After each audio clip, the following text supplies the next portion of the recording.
दोस्तों आज की वीडियो इतनी खास होने वाली है कि मैं शब्दों में बयान नहीं कर सकता, इसलिए आज की वीडियो थोड़ी लंबी ज़रूर हो सकती है, लेकिन आज जो इस वीडियो से आपको सीखने मिलेगी ना, वो YouTube में आपको कहीं अवेलेबल नहीं मिलेगी। मित्रों, ये कईयों के लिए लाइफ चेंजिंग वीडियो भी हो सकती है। सही तरीके से लाइफ को जीना कैसे है और ब्रह्मचर्य के ऊपर पूरी तरीके से नॉलेजेबल इंटरेस्टिंग वीडियो रहेगा। और जिसको ब्रह्मचर्य पालन नहीं कर पा रहे हैं या फिर नहीं करते या फिर कर भी रहे हैं, तो उन सबको ये वीडियो जरूर देखना चाहिए, क्योंकि ये वीडियो सभी के लिए है। तो पेशेंस बना के वीडियो को अंत तक जरूर देखें। आपका ज्यादा समय खराब नहीं करते हुए वीडियो शुरू करते हैं। आज की युग की बहुत ही ऐसी चौंकाने वाली बात है कि कई बच्चे मात्र 13 से 14 साल की कच्ची उम्र में ही प्रतिदिन हस्तमैथुन कर रहे हैं, जिसकी वजह से उनकी शारीरिक ताकत में इतनी ज्यादा कमी आ गई कि मात्र 100 मीटर पैदल चलने से ही उनका शरीर थक के चूर हो जाता है तथा रोग प्रतिरोधक क्षमता भी इतनी कमजोर हो चुकी है कि आए दिन कोई ना कोई बीमारी उनके शरीर में लगी रहती है। और अब वे बहुत चाहकर भी हस्तमैथुन की सर्वनाश करने वाली आदत या स्वप्न दोष की जिद्दी भूत से पीछा नहीं छुड़ा पा रहे, जिसकी वजह से अब उनके शरीर का पूरा ओज, तेज, शक्ति, मेदा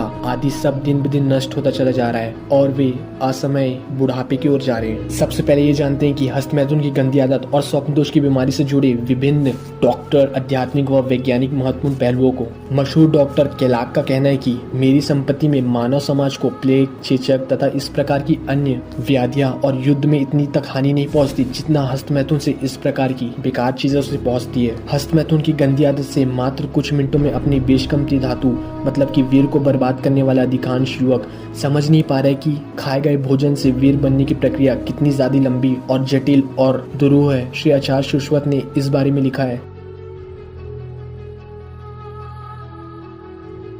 रसाद्रक्तम ततो मांसम मांस मेदः प्रज्यते मेदस्य अस्ति ततो मज्जा मज्जया शुक्र संभव। इसका मतलब है कि भोजन पचकर सबसे पहले रस बनता है, फिर 5 दिन में उस रस से रक्त बनता है, फिर उसके 5 दिन बाद रक्त से मांस बनता है, फिर उसके 5 दिन के अंतर्गत मेद, फिर मेद से हड्डी, हड्डी से मज्जा और मज्जा से सप्तम सात पदार्थ वीर बनता है। स्त्री में जो लास्ट धातु होती है उसे रज कहते हैं। इस प्रकार वीर बनने में करीब 30 दिन 4 घंटे लगते हैं, ऐसा वैदिक साइंस कहता है। और मॉडर्न साइंस भी कहते हैं कि लगभग 32 किलोग्राम भोजन से 700 ग्राम ब्लड बनता है और 700 ग्राम ब्लड से लगभग 20 ग्राम वीर हेल्थी सीमेन बनता है। बस शर्त यह है कि आप हेल्थी होने चाहिए। दोस्तों, आपको पता है हमारे सीमेन में इतने सारे पोषक तत्व रहते हैं जो हमारी बॉडी और माइंड के लिए बहुत ज्यादा हेल्पफुल करता है। पहला है calcium, citrate, fructose, glucose, lactic acid, magnesium, potassium, protein, zinc और वो एमिनो एसिड जो आपके प्रोटीन डब्बों में पाया जाता है, जिससे आपका शरीर का विकास होता है। और इन सबको नहीं जानने वाले लोग फालतू में से बहा देते हैं। मित्रों, वास्तव में विश्व स्वास्थ्य संगठन WHO जैसे संस्थाएं चेचक, पोलियो, टीबी, मलेरिया, प्लेग आदि संक्रामक रोगों को रोकथाम के लिए हर साल करोड़ों डॉलर खर्च करती है, परंतु सबसे ज्यादा खतरनाक हानिकारक रोग है वीरनाश। और निश्चित रूप से इसकी गंभीरता को हर बुद्धिमान व्यक्ति जरूर समझता है। भगवान शंकर कहते हैं कि न तपस्तप इत्याह ब्रह्मचर्य तपोत्मम उधर्वेदा भवेद्यस्तु सदैवनत मनुषा। इसका मतलब है कि ब्रह्मचर्य से बढ़कर और कोई तप नहीं है। उधर्वेदा पुरुष मतलब कि अखंड वीर धारण करने वाला ही व्यक्ति इस श्लोक में प्रत्यक्ष देवता ही है। भगवान शिव का वचन है, सिंधे बिंदु महादेवी किम न सिद्ध्यति भूतेत, अर्थात हे पार्वती, बिंदु को सिद्ध कर लेने अर्थात ब्रह्मचर्य को सिद्ध कर लेने वाले व्यक्ति के लिए इस धरती की कोई सिद्धि ऐसी नहीं है जो उसे प्राप्त न हो सके। भगवान शिव का ये भी वचन है, यस्य प्रसादान महिमा ममाप्यतः देशो भवेत्, अर्थात मेरी इतनी महिमा ब्रह्मचर्य पालन करने से हुई है। अथर्ववेदा राइम्स रुजन परिरुजन मृणन प्रेमिणन म्रोक्रीमनियः खनु निर्दः आत्मदशी स्तंध शिह, अर्थात ये काम विकार मनुष्य को रोगी बनाने वाला है, बुरे बुरे रोगों में फंसाता है, यह मारने वाला बाधिक है, बहुत बुरी प्रकृति का बाधिक है, यह अपने शिकार को उल्टा घसीटता है और बुद्धि का अपहरण कर लेता है, शरीर में से आरोग्य और बल की जड़ें खोदकर फेंक देता है, धातुओं को जलाता है, आत्मा को मलिन करता है और तेज को चुरा लेता है। याज्ञवल्क्य संहिता में भी लिखा गया कि कर्मणा मानसा वाचा सर्वस्वेथुषु सर्वथा सर्वत्र मैथुन त्यागा ब्रह्मचर्य प्रच्यते।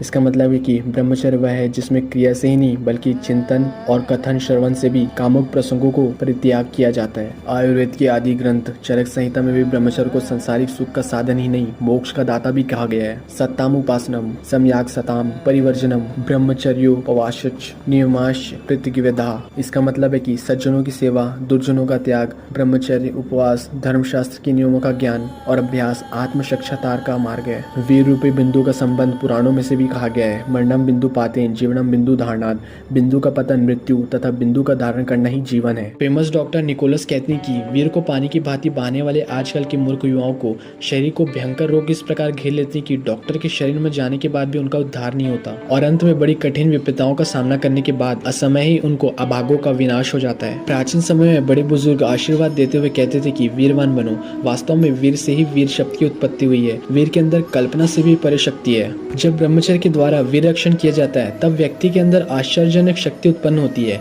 वीर की साधना करने वाले ऐसे अभ्यासी करने वाले लोग परमवीर हो जाते हैं और हमेशा विजय रहते हैं। वैदिक न्याय शास्त्र में ब्रह्मचर्य को परम बलम कहा गया है। ब्रह्मचर्य परम बलम इसलिए मुहूर्त ज्योतिषी में कहा गया कि संभोग के पश्चात युद्ध व यात्रा नहीं करनी चाहिए, अन्यथा हानि होती है। ब्रह्मचर्य से चेहरे का तेज बढ़ता है। तेज का मतलब ये नहीं कि आप काले या फिर सांवले हैं तो आप गोरे हो जाओगे। इसका मतलब ये कि आपका जो भी कलर है उसमें आप ग्लो मारोगे, ठीक है। ब्रह्मचारी युवक के चेहरे पर हमेशा एक तेज व चमक बनी रहती है। ऐसा व्यक्ति अपना एक अलग ही प्रभाव रखते हैं। हजारों की भीड़ में उन्हें अलग से पहचाना जा सकता है। श्री गुरु गोविंद सिंह जी ने कहा है कि इंद्रिय संयम करो, इससे तुम बलवान रहोगे और चमकोगे भी। महर्षि संत सुजात ने महाराज धृतराष्ट्र के सामने ब्रह्मचर्य के महत्व को वर्णन करते हुए कहा है कि